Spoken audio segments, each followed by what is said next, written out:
tapi banyak gak enaknya. Coba aja aku gak jadi guru. Pasti sekarang aku udah ada di Tokyo, jalan-jalan, makan makanan yang enak.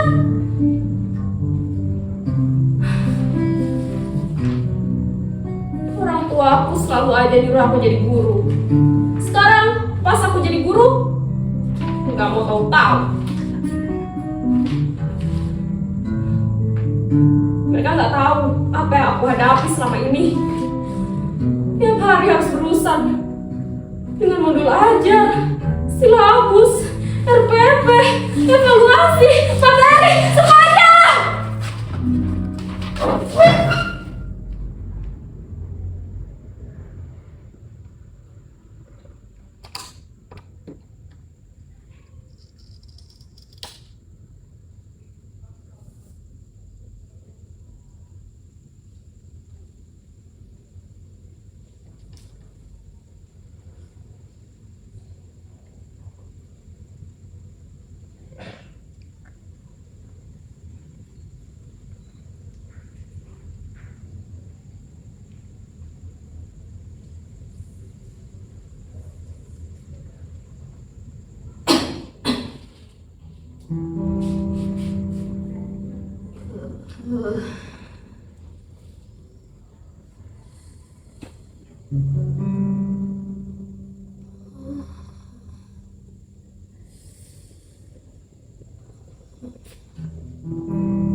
Saudara-saudara, saya datang untuk berpidato. Sesuatu yang tak pernah saya bayangkan dalam hidup saya. Sebab berpidato bagi saya merupakan sebuah kesaksian ketimbang melontarkan pesan-pesan kosong. Apalagi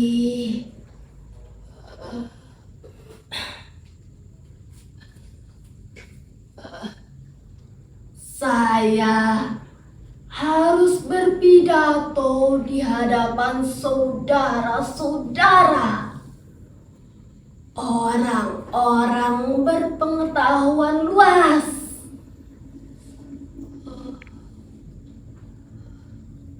kaum intelektual yang sering muncul dalam talk show di televisi. Sedangkan saya hanya orang kecil orang desa yang tidak pernah memiliki referensi tentang politik. Politik.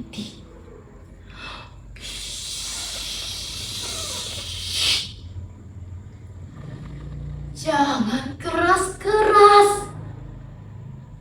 Dan tolong jangan dikabarkan kepada yang tidak hadir.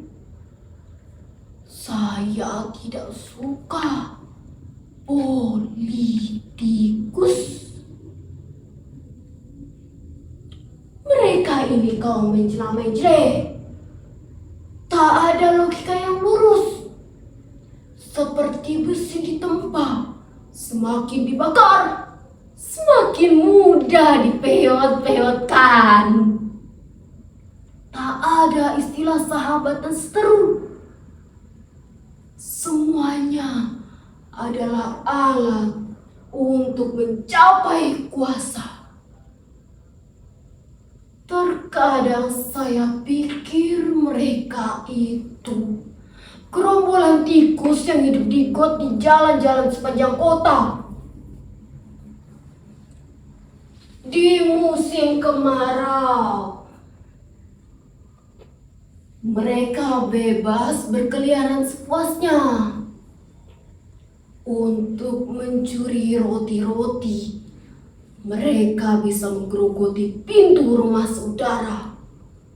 Tapi di musim hujan, mereka bisa menebar leptospirosis.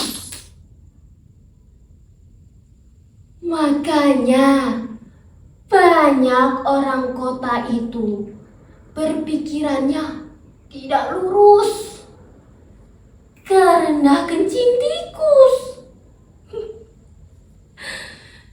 Tentu tidak termasuk saudara, bukan? Karena saya tahu saudara-saudara adalah orang-orang berpengetahuan luas yang tidak suka mencela-mencela. Apa? Saudara mau dan bersedia dipimpin oleh gerombolan tikus itu? Saya pikir pasti tidak. Karena kalau saudara bersedia dipimpin oleh segerombolan tikus itu, maka saudara saya cap sama seperti para politikus itu, yaitu anggota segerombolan tikus. Apa? Gerombolan tikus?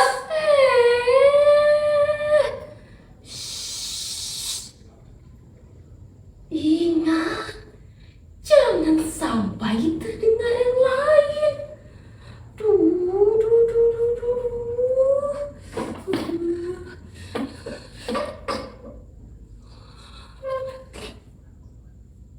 Nanti saya bisa kena ciduk. Nah, ini soal ciduk menciduk.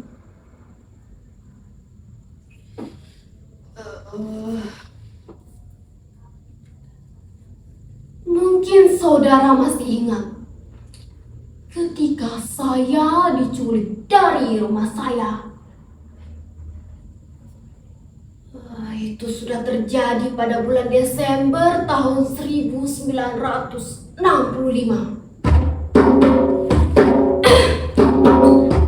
Mestinya saat itu saya sudah tamat SMA.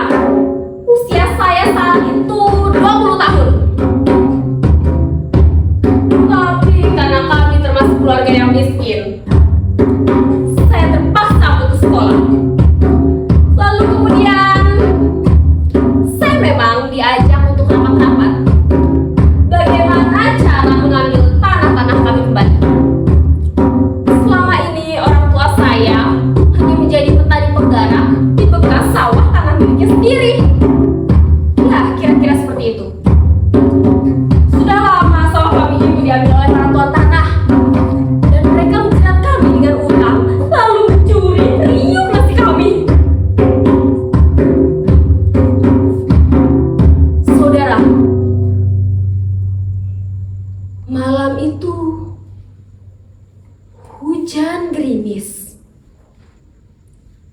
dan lolong anjing.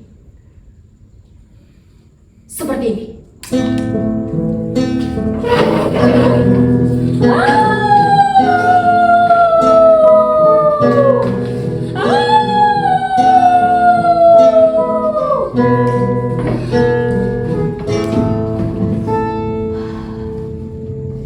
Saya baru saja menyulut toko jagung ketika tiba-tiba serombongan orang berseragam hitam dengan selendang pedang. Bukan. Mungkin kelewang di punggungnya membekuk saya.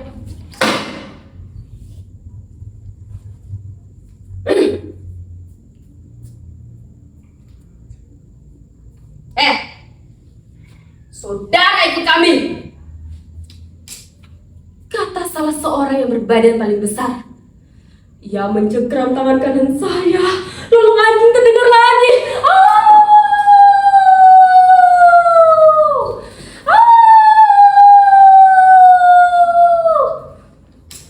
Saya bergidik. Kemudian ia menambahkan berkata, "Saudara antek-antek PKI." Saat itu saya baru sadar, nyawa saya di ujung tanduk. Saudara tahu, tuduhan seperti ini bagai vonis. Nyali saya tiba-tiba menciut. Darah di kepala saya seperti disedot vakum cleaner. Muka saya terbasi. Saya seperti mayat yang begitu saya dilempar ke kubur.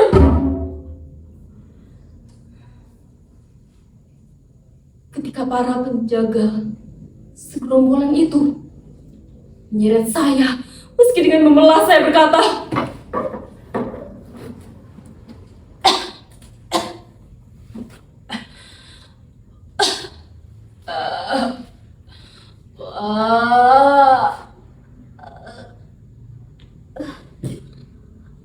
"Bukan saya, Pak.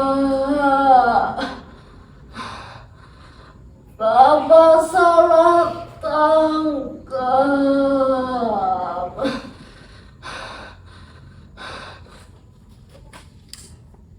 Ucap saya menimpalinya.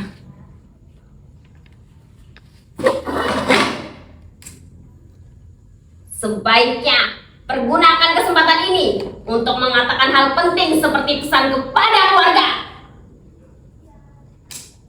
Kata yang berkepala pelontos. Saudara, dalam situasi seperti ini, saya pikir tindakan saudara akan sama seperti saya. Saya harus menolak menjadi tuduhan antek PKI itu. Sebab, terus terang, saya terpaksa buka kartu di hadapan saudara-saudara. Saya memang pernah diajak untuk menjadi anggota Partai Komunis itu, tetapi saya menolak.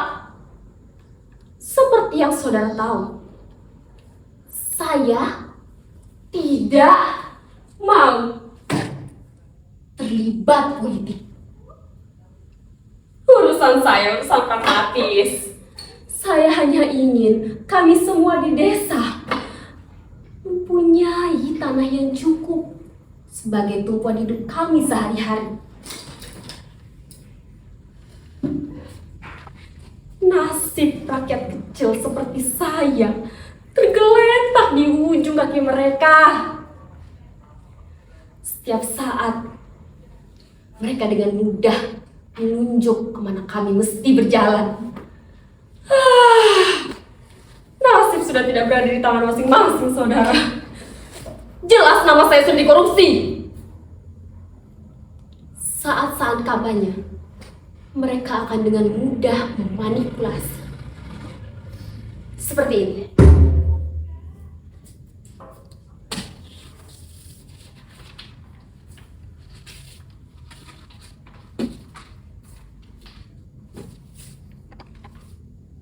Saudara-saudara, partai ini partai milik wong cilik. Partai yang berjuang untuk orang kecil dan pinggir berpikiran seperti saudara-saudara. Saudara-saudara tahu, kami tidak akan membiarkan nasib saudara-saudara bergantung di ketiak para tuan tanah. Kami tidak akan membiarkan saudara menjadi buruh di atas tanah milik saudara sendiri.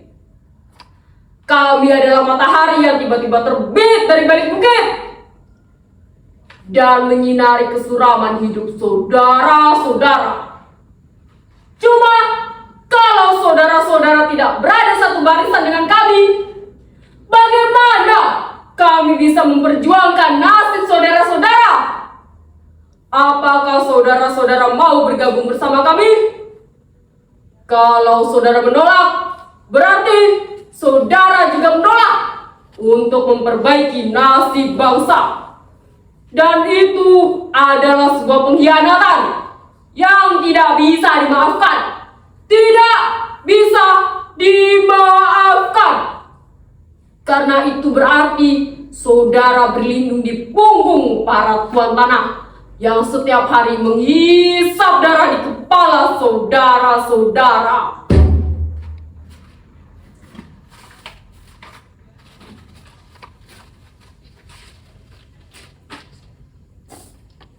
Nah,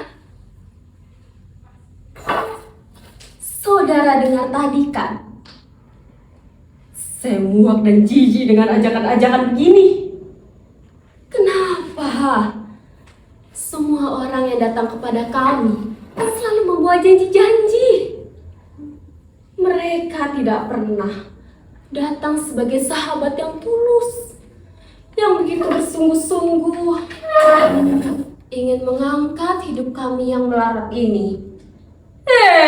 Sudah begitu, pakai mengancam lagi.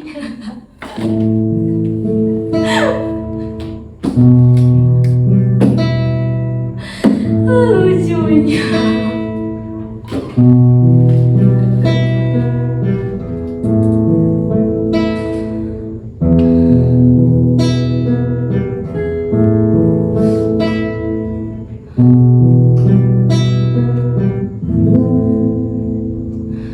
Izinkan saya, saudara. Sudah lama kita lupa bagaimana caranya menangis dengan baik. Tangisan-tangisan yang saya saksikan tiap hari di televisi, semua telah menjadi semacam sandiwara yang berusaha membuat kita terharu. Padahal semua adalah semu. Kita bagai hidup di tengah bayang-bayang. Tidak ada lagi ketulusan di negeri ini. Bahkan untuk sekedar menangis pun kita tega untuk bersandiwara.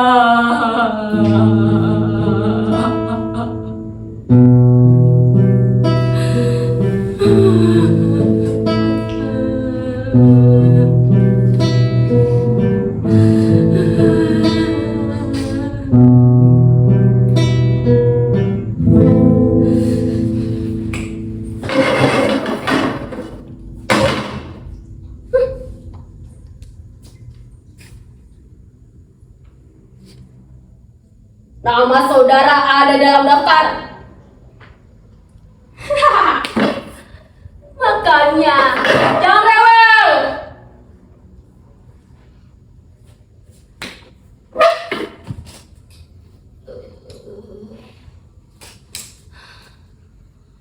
Pak, sudah saya bilang berapa kali, Bapak itu salah tangkap. Bukan saya yang Bapak maksud.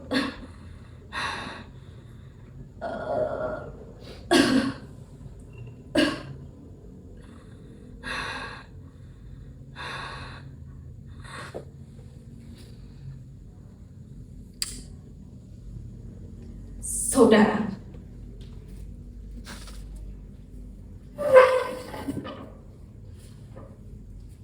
Saya tahu mereka itu pasti salah tangkap. Saya tidak pernah merasa menjadi aktivis partai yang memperjuangkan hak petani. Saya cuma tahu kalau kami tidak bisa lagi seenaknya mengolah tanah. Setelah mereka menangkap saya seperti itu, mulut saya terkunci. Saya tidak mampu mengatakan hal lain karena saya pikir hanya dengan kalimat ini saya bisa menyelamatkan nama saya.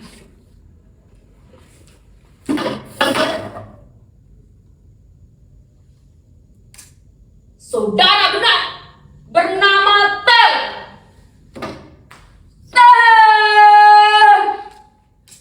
Saya menunggu untuk menguji apakah mereka benar-benar mengetahui nama saya.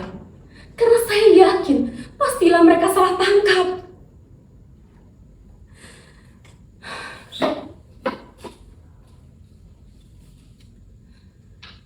Selama ini, ayah saya hanya menjadi petani, buruh yang diupah di atas tanah miliknya sendiri. Hasil panen kami tidak pernah lagi mengisi lumbung-lumbung rumah kami. Setiap panen, kami hanya bisa melelehkan air mata menyaksikan padi-padi itu. Padi-padi itu. Tebu-tebu itu diangkut dan mana? Dan kami dibiarkan seperti tikus yang mengais-ngais sisa. Apalah daya, seekor tikus di bawah batang padi yang telah dipanen. Hanya rumput yang tersisa. Dan kami, para pemakan rumput yang tumbuh di bawah kaki para tuan tanah.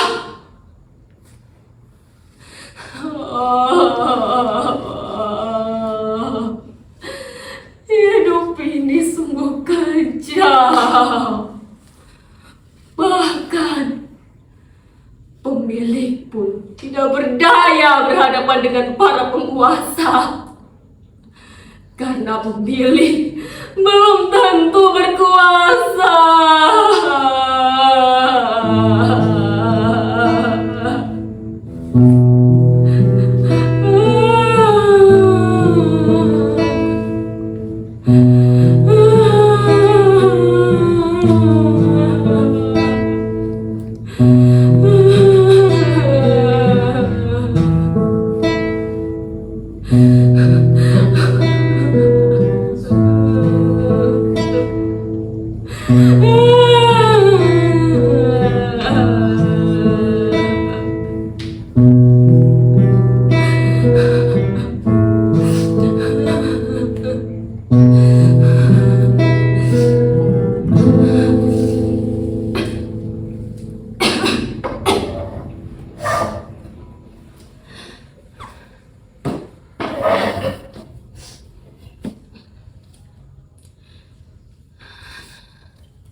Saya menangis lagi.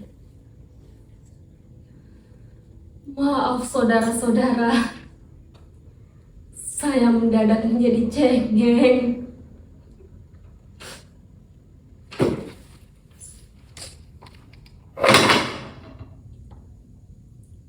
Saudara Teler, Ini bukan saat yang menangis. Kalau masih percaya Tuhan, ini saatnya untuk berdoa. Kami masih mentolerir soal-soal itu. Kata yang berbadan paling besar.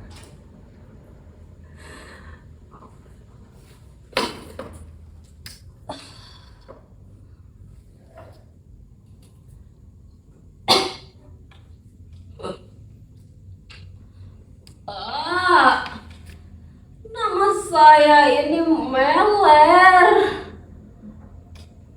bukan teler, Pak. Sudah saya bilang berapa kali.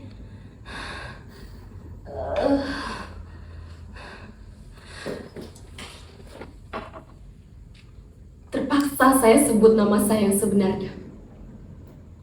Tentu saja dengan maksud agar para penjaga itu sadar kalau bukan saya yang harusnya mereka tangkap. Lalu, dengan mohon maaf, saya akan dilepaskan.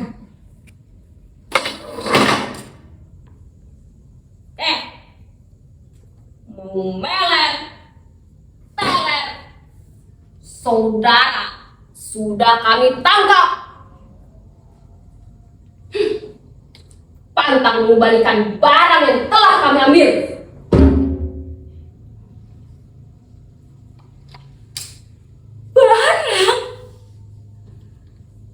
Barang? Coba apakah cerita saya ini tidak menyentuh hati saudara-saudara?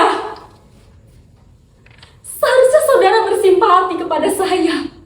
Dan kalau mungkin, saudara bisa membantu saya agar terbebas dari orang-orang menyeramkan itu.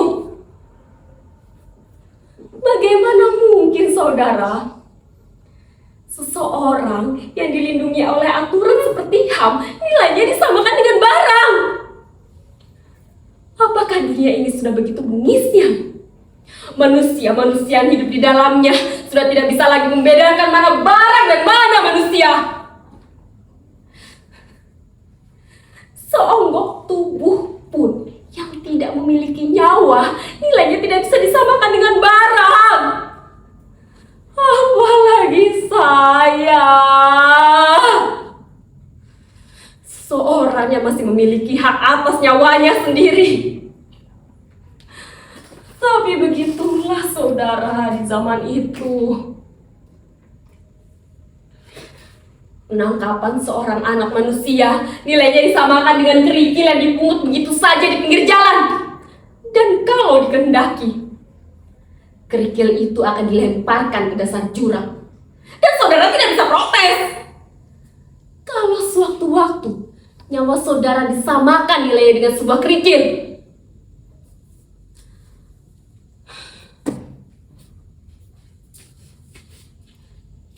itu artinya apa, saudara? Itu artinya saudara harus siap mental kapan gunakan disembelih seperti saya.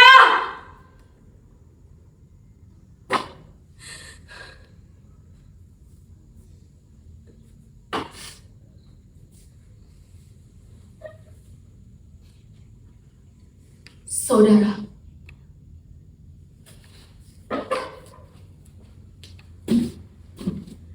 di malam yang gelap saya digiring ke sebuah tempat. Kepala saya ditutup dengan kaos yang saya kenakan ketika di beranda tadi sore. Mereka menaikkan kami ke sebuah truk, lalu membawa kami kemari. Saya kira di gudang tua yang letaknya di pinggiran kota. Saya masih bisa merasakan cuaca panas perkotaan. Asap dari pabrik gula itu masih tercium di hidung saya.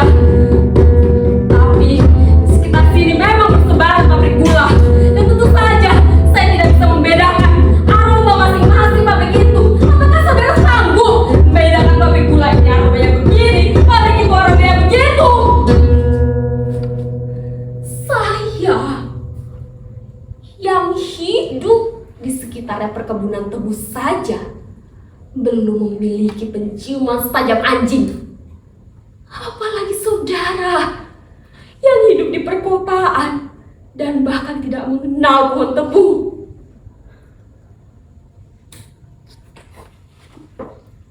Di dalam gudang yang gelap, saya lihat puluhan orang duduk di lantai dengan tangan terikat. Setelah antaranya saya kenal.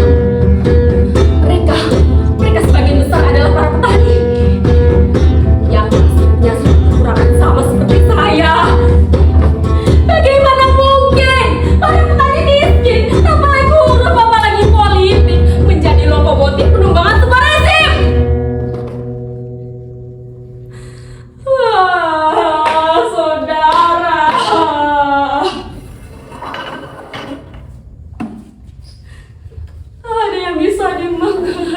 di sini.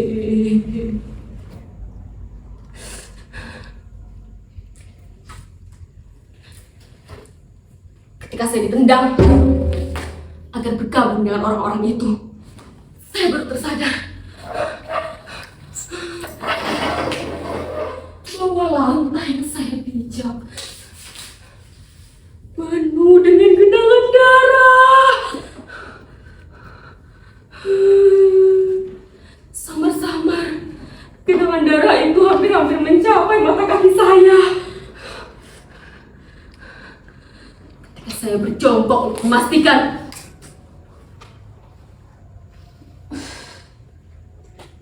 bau amis dari atas, saya kira di sebuah balkon terdengar deram langkah tentara. Dan beberapa waktu dan beberapa saat mereka mengambil posisi di sepanjang balkon.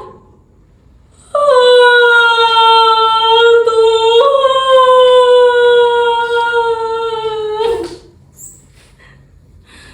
disinilah masa muda saya akan berakhir. Saudara, hanya malaikat yang bisa menolong saya. Ketika bedil sudah dikukang hingga terdengar suara kerak, kerak, kerak, dan terdengar letusan berkali-kali, timah-timah panas itu akan bersarang di tubuh saya.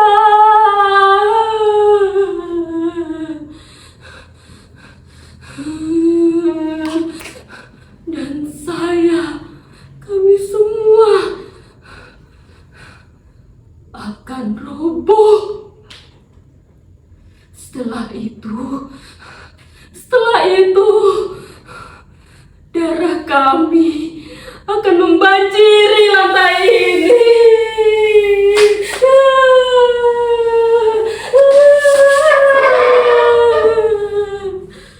Tingginya akan mencapai lutut saudara-saudara.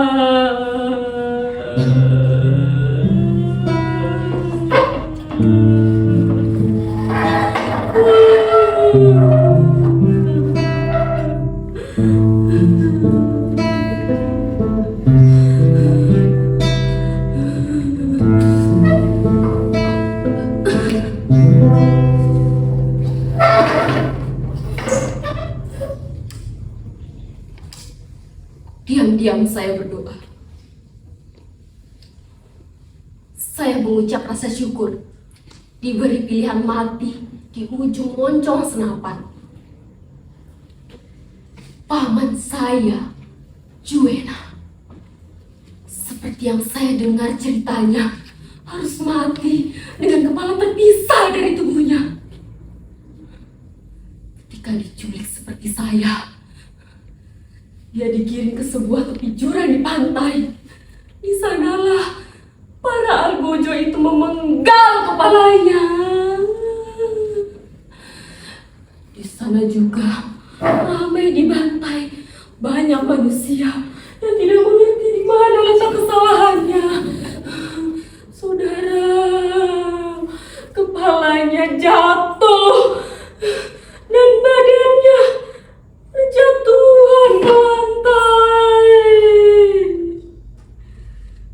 Di tepi pantai itu, mayat-mayat itu seperti ikan lemuru yang terdampar dan busuk.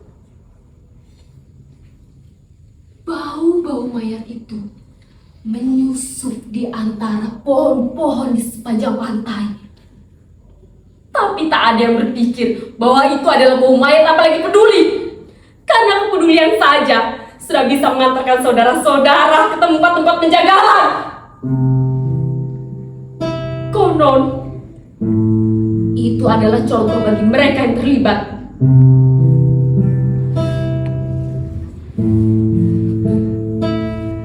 Sementara saudara-saudara,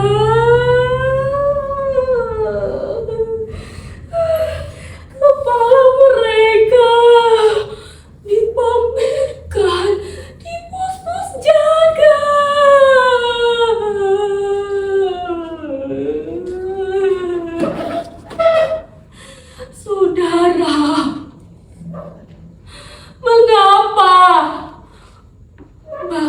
yang dikenal ramah tamah dan mengerti sopan santun bisa begitu liar dan bengisnya. Disinilah, di negeri yang konon katanya terlahir ketika bidadari bertemu dengan dewa-dewa, ketika bulan bersatu dengan matahari, tangis sudah kehilangan maknanya.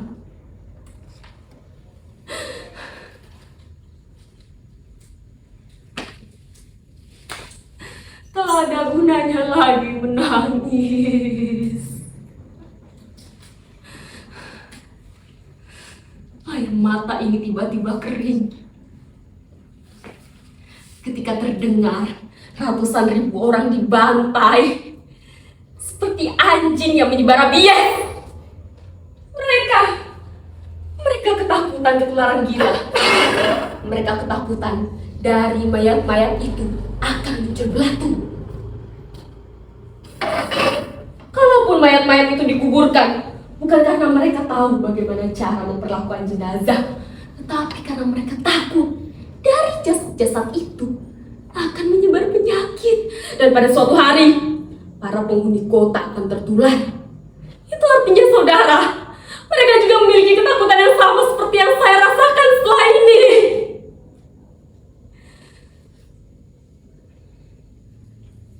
Dalam temaran cahaya lampu, saya melihat genangan darah di lantai berkilau. Ketika terdengar seruan, "Tembak!" Menggelegar menembus gelap. Darah saya, darah kami, malam ini akan menjadi bagian dari kenangan-kenangan itu.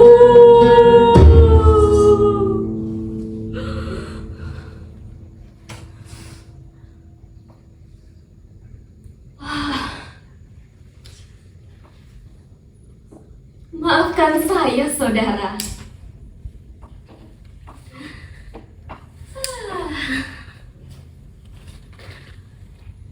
Saya lupa. Saya harus berdoa. Karena mati bagi saya merupakan peristiwa sakral yang harus didahului dengan doa-doa. Apalagi sekarang saya akan diberi anugerah untuk mengetahui kapan saya harus mati. Saya yakin tidak ada satupun di antara saudara-saudara yang tahu kapan hari kematiannya. Iya kan?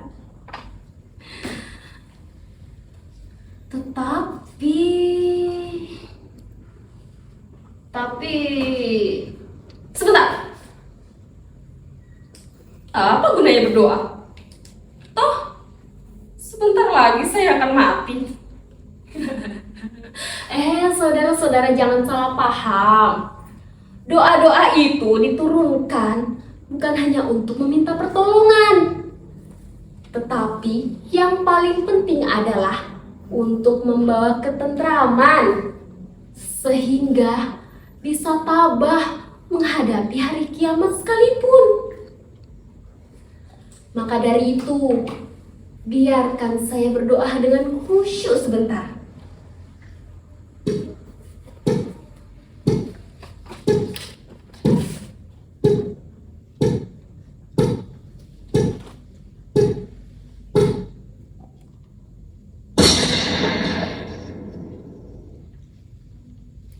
Belum sempat saya membuka mata, tiba-tiba seberondongan peluru menghujani kami. Banyak di antara kami yang panik karena kami tidak menunggu akan secepat itu ajal kami menjemput.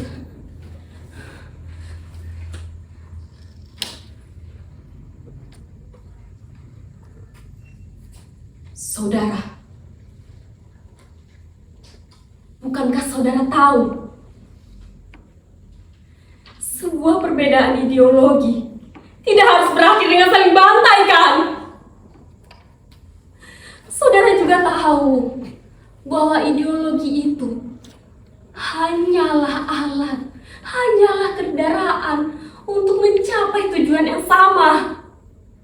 Dan itu artinya kekuasaan hanyalah kesempatan yang ditakdirkan untuk membawa kita semua, baik ideologinya, kepada kesejahteraan, keharmonisan, dan kedamaian.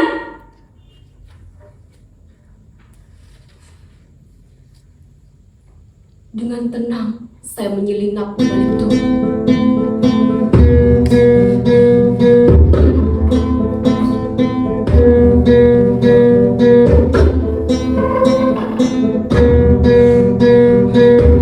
Saya melihat dari sudut itu banyak yang terkapar, dan beberapa di antaranya mencoba untuk menyelamatkan diri untuk dapat balkon.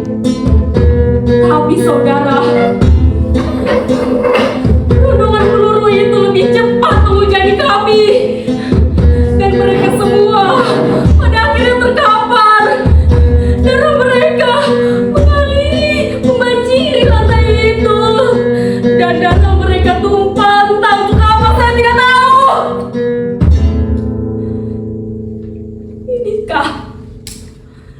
Inikah politik itu? Inikah cara untuk mencapai cita-cita yang adil dan makmur itu?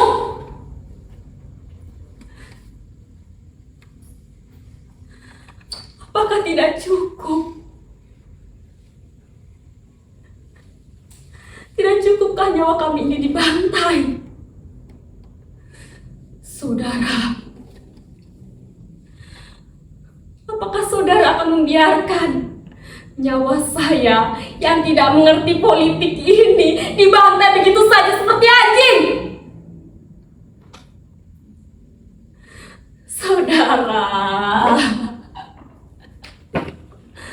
apakah saudara yakin kami para petani ini akan mengancam kekuasaan? Kami ini orang yang berpikiran sederhana, saudara. Pendidikan tidak menjadi prioritas, apalagi kekuasaan. Kami tidak peduli siapapun yang berkuasa, apapun ideologinya, karena kami cuma mau hidup. Tapi kami tidak mau hidup menumpang di ketiak para tuan tanah. Yang kami mau adalah hidup bebas menentukan nasib kami sendiri. Tidak saya duga, saudara. Di balik drum, ya saya kira saya merasakan selamat. Tiba-tiba dihujani oleh peluru dan gempa itu meledak. Dan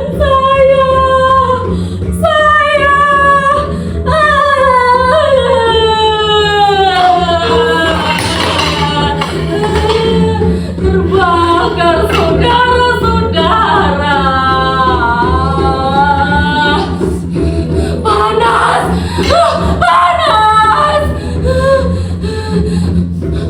Bau hangus daging di mana-mana.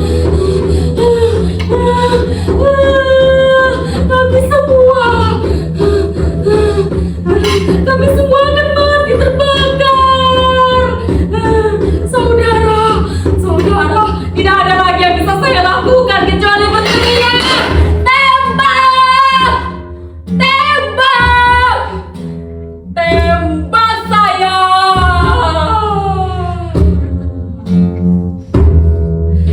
Tembak saya, bajingan!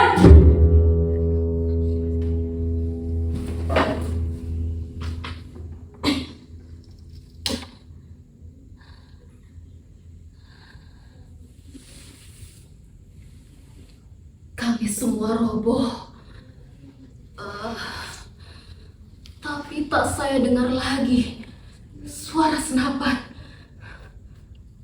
Samar-samar saya melihat atap dari gedung itu runtuh.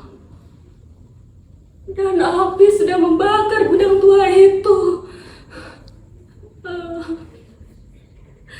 Pastilah saya akan mati hangus terbakar. Orang-orang itu, saya tidak tahu mereka selamat atau tidak.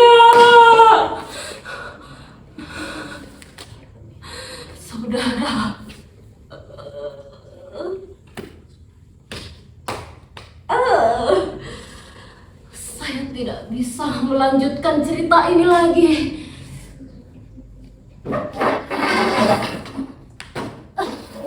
Karena ingatan saya tiba-tiba mulai memudar dan perlahan menghilang.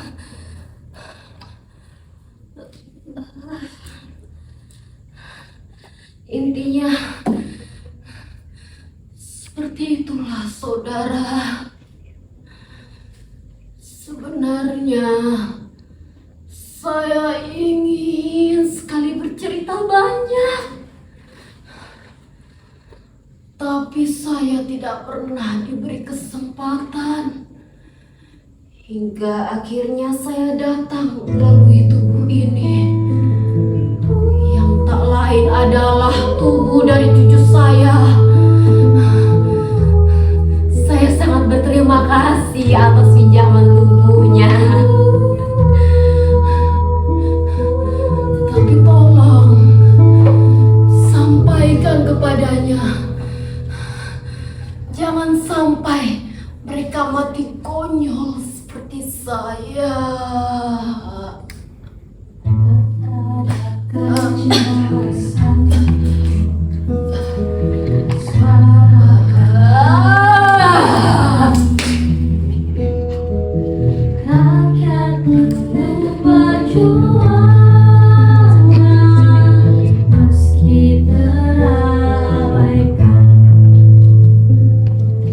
Sorak-sorai kepalsuan, politik berkuasa, nurani penuh tertutup, janji perubahan.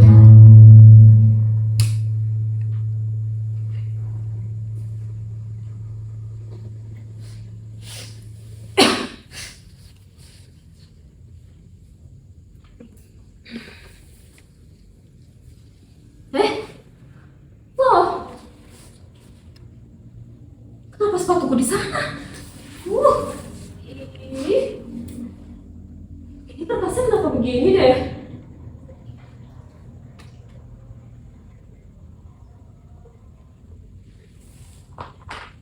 Kok kalian kumpul di sini sih? Kenapa? Ibu pingsan. Hah? Iya, Dede. Enggak kok. Ibu nggak pingsan. Kenapa? Hah? Enggak. Ibu nggak apa-apa. Terus ini kenapa berserakan kayak gini? Aduh, macam saya. Ini nanti diberesin ya. Sekarang jam berapa? Aduh. Ya ampun, udah terlambat. Sudah ya. Pokoknya ibu nggak mau tahu. Nanti ini diberesin. Oke. Ibu mau ngajar lagi. Oke. Saudara